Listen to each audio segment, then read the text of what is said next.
Assalamualaikum warahmatullahi wabarakatuh.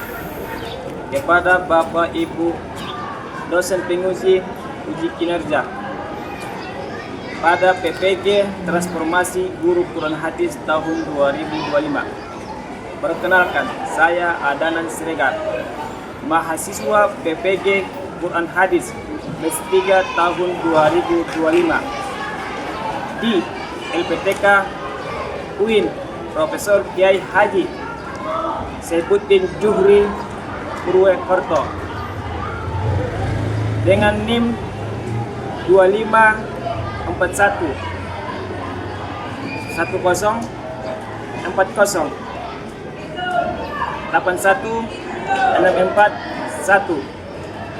Pada hari ini, Kamis, tanggal 9 Oktober 2025, melaksanakan uji kinerja di MTSN 2 Padang Sidimpuan kelas 8 dengan tema Kukuatkan Iman Melalui Amal Soleh.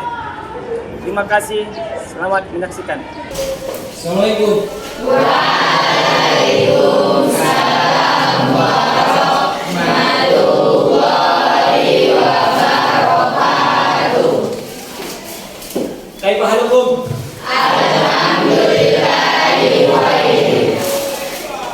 Baik, sebelum kita mulai pelajaran, alangkah baiknya kita berdoa terlebih dahulu untuk meminta keberkahan supaya kegiatan kita ini diberkahi oleh Allah Subhanahu wa taala, mendapatkan ridho Allah Subhanahu wa taala, dan pahalanya nanti diberikan kepada kedua orang tua. Untuk itu, yang memimpin doa kami percayakan kepada ketua kelas. Silakan ketua kelas pimpin doa di depan. Sebelum belajar, marilah kita berdoa. Berdoa dimulai.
Baik, sesudah berdoa nanti kita menyanyikan lagu wajib. Lagu wajibnya Satu Nusa Satu Bangsa. Semua anak bapak selamat berdiri. 1, 2, 3. Satu nusa, satu bangsa, satu bahasa kita. Tanah air pasti jaya untuk selama-lamanya. Indonesia pusaka, Indonesia tercinta, nusa bangsa dan bahasa kita bela bersama. Seperti biasa, kegiatan literasi kita membaca sholawat Titil Guru. Untuk itu, Bapak percayakan untuk memimpin sholawat Titil Guru anak kami Patan. Silakan Patan. Allahumma sholli ala sayyidina Muhammadin tibbil qulubi wa dawaiha wa afiyah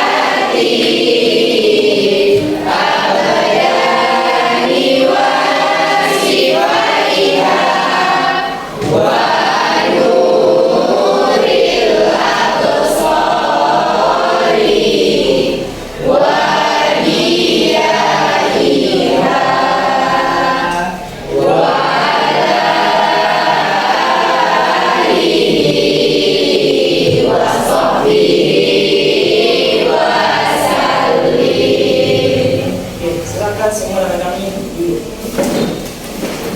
Baik, lalu Bapak, siapa yang tidak hadir pada hari ini? Semua? Ya. Baik, sebelum kita mulai pelajaran, tolong dicek kebersihan lingkungan mejanya. Apakah masih ada sampah di bawah meja atau di bawah kursi atau di laci meja?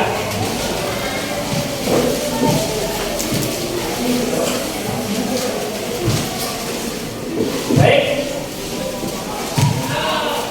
Kemudian tolong anak-anak kami dirapikan pakaiannya yang belum rapi. Kemudian anak-anak kami, apakah sudah pas tempat duduknya ini seperti dengan kelas kita? Sudah. Kalau kelas kita sudah bersih, pakaian kita sudah rapi, kemudian kita yang belajar ini bisa merasakan kenikmatan, bisa kondusif, bisa tenang. Itu semua merupakan amal soleh. Ada yang masih ingat apa materi kita minggu yang lalu? Apa yang? Tentang ku berbagi infak dan sedekah dengan ikhlas, Pak. Ku berbagi infak dan sedekah dengan ikhlas. Ada yang masih ingat apa pengertian infak menurut bahasa? Tunjuk tangan. Silakan. Yang artinya membelanjakan atau membiayai yang berhubungan dengan perintah-perintah Allah, Pak. Makasih Nang. Bahwa infak menurut bahasa ku berbagi atau membelanjakan di jalan Allah. Kemudian materi kita pada pertemuan ini dengan tema kukuatkan iman melalui amal soleh dengan benar dan ikhlas. Maka yang harus kita capai dalam pertemuan kali ini, nanti kita harus bisa menganalisis hadis riwayat Bukhari dan Muslim dari Abi Hurairah dan hadis Bukhari dari Hakim bin Hizam. Kemudian kita mengkaitkan hadis yang pertama dan hadis yang kedua. Dan ada pun tujuan pembelajaran kita hari ini meningkatkan kecintaan peserta didik terhadap Al-Quran dan hadis. Yang kedua, membekali peserta didik dengan dalil-dalil yang meliputi dalam Al-Quran dan hadis sebagai pedoman dalam menyikapi dan menghadapi kehidupan. Yang ketiga, meningkatkan kehusuan peserta didik dalam beribadah, terlebih sholat, dengan mengucapkan bacaan tajwid serta isi kandungan surat ayat dalam surat-surat pendek. Baik, kenapa amal soleh selalu dikaitkan, dihubungkan dengan iman? Ada yang tahu? Ya, Pak. Karena iman yang benar harus dibuktikan dengan perbuatan baik. Karena iman yang benar harus dibuktikan dengan perbuatan yang baik. Ada yang tahu contoh amal soleh di sekitar setelah kita? Contoh, Membantu teman yang kesulitan belajar, menjaga kebersihan kelas, menghormati guru, dan disiplin saat dalam belajar. Membantu teman yang sedang kesulitan belajar, kemudian menjaga kebersihan, termasuk itu piket Baik anak-anak sekalian, tolong ambil kertasnya, pulpennya. Kita akan melihat video berkaitan dengan materi kita. Ambil nanti apa hal-hal yang jangka penting dalam video itu. أن النبي صلى الله عليه وسلم قال: ما من يوم يصبح العباد فيه إلا ملكان ينزلان فيقول أحدهما: اللهم أعط منفقا خلفا، ويقول الآخر: اللهم أعط ممسكا خلفا. متفق عليه. Artinya dari Abu Hurairah radhiyallahu anhu bahwa Nabi Sallallahu Alaihi Wasallam bersabda, tidak ada suatu hari pun ketika seorang hamba melewati paginya kecuali akan turun datang malaikat kepadanya. Lalu salah satunya berkata, ya Allah, berikanlah pengganti bagi siapa yang menyusahkan hartanya. Dan satunya lagi berkata, ya Allah, berikanlah kehancuran kepada orang yang menahan harganya atau bakhil. Hadis riwayat Bukhari Muslim. Baik, setelah anak-anak semua mengamati video yang Bapak putar, ada yang mau ditanyakan terkait dengan apa yang ada di dalam video tersebut? Ya, Pak. Apa Rehan? Apakah kita bisa bersikap kepada non-muslim? Pertanyaan bagus, pertanyaan spektakuler. Bahwa bolehkah kita berimpak? Seorang muslim berimpak kepada orang kafir? Boleh.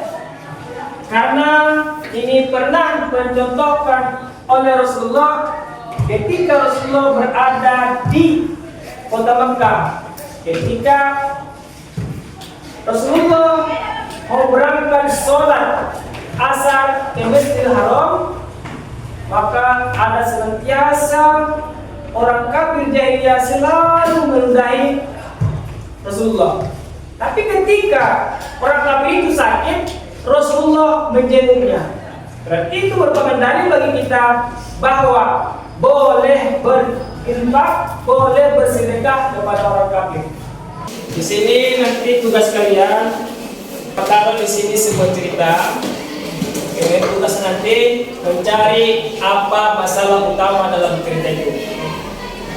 Kemudian apa solusinya dalam cerita itu, dan nilai-nilai apa saja yang terkandung dalam cerita itu, dan apa hikmahnya. Kemudian jangan lupa ya anak-anakku, tetap kita kaitkan dengan hadis Bukhari Muslim dari Abi Hurairah dan hadis riwayat Bukhari dari Hakim bin Hizam. Sekarang Bapak bagi sedikit.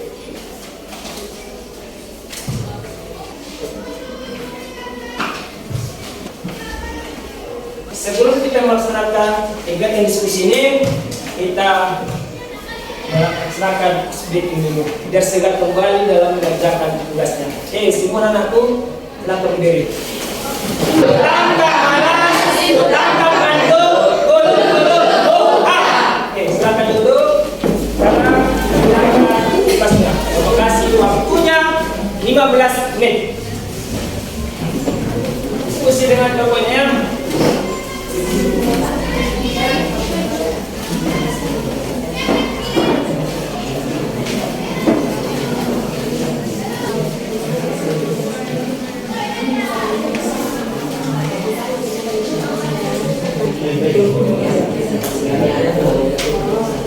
Waktunya sudah habis.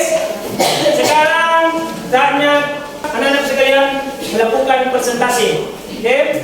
Oke, Pak. Maka untuk itu kita mulai dari kelompok 1.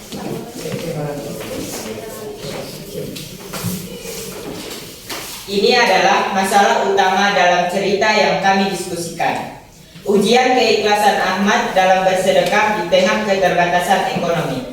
Meskipun hidup sederhana dan memiliki penghasilan pas-pasan, Ahmad dihadapkan pada dilema antara mempertahankan uangnya untuk kebutuhan keluarga atau menggunakannya untuk membantu tetangga yang sedang terkena musibah. Konflik utama terletak pada pilihan antara kebutuhan pribadi dan dorongan hati untuk berbuat kebaikan, yang akhirnya menunjukkan bahwa keikhlasan dan kepercayaan kepada Allah membawa keberkahan yang tak terduga. Nilai yang terkandung dalam hadis jika dikaitkan dengan cerita yang kami diskusikan tadi yang berjudul Dermawan di Tengah Kesulitan. Hadis tersebut menegaskan bahwa Allah memberikan balasan sesuai dengan sikap seseorang terhadap hartanya. Bila seseorang bersedekah dan menafkahkan hartanya di jalan kebaikan, maka Allah akan menggantinya dengan rezeki yang lebih banyak dan berkah. Sebaliknya, orang yang kikir dan enggan berbagi akan mendapatkan kerugian, baik secara materi maupun ketenangan hati.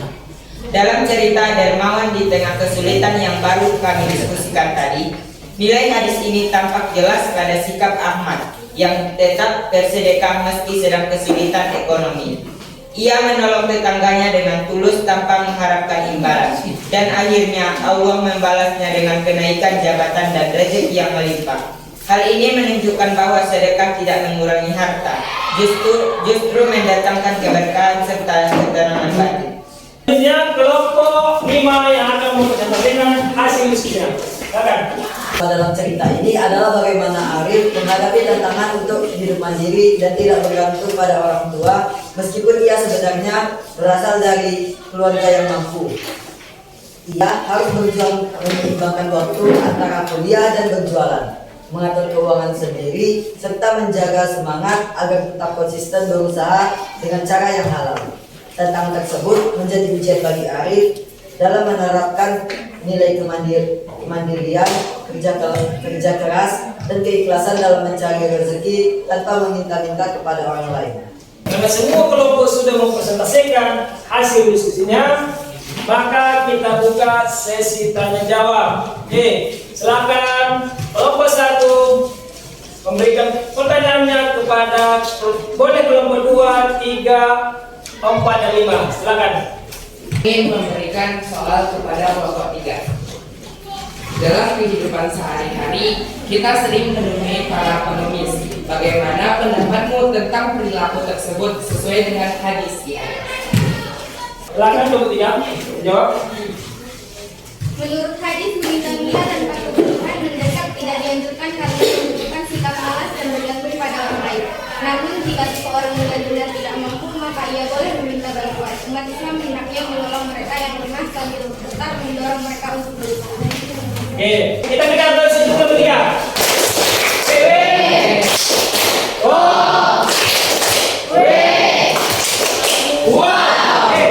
Sekarang kelompok 5 memberikan pertanyaan kepada kelompok 3, 4, 2, dan 1.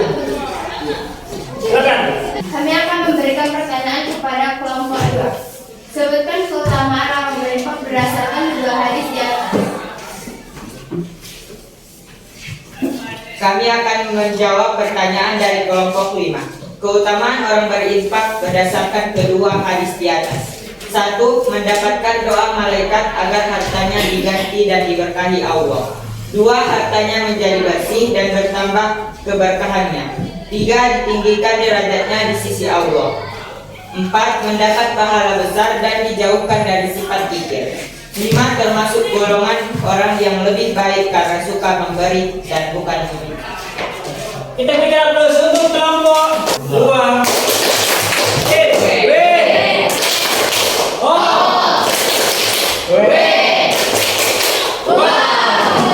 Baik anak-anakku, karena kita sudah selesai tanya jawab, sekarang kita mendemonstrasikan hafalan hadis riwayat Bukhari Muslim dari Abi Hurairah dan hadis Bukhari dari Hakim bin Hizam.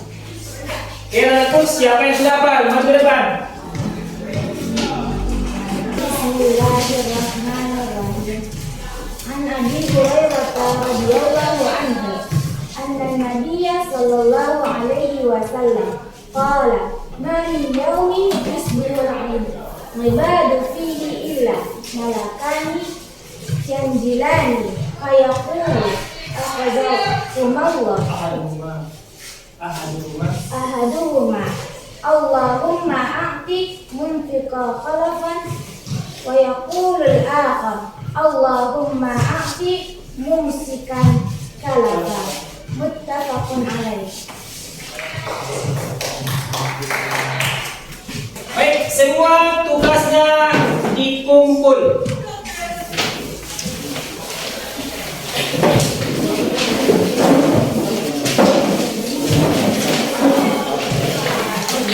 Dari hasil jawaban kalian sungguh memuaskan. Anwar dapat nilai 90.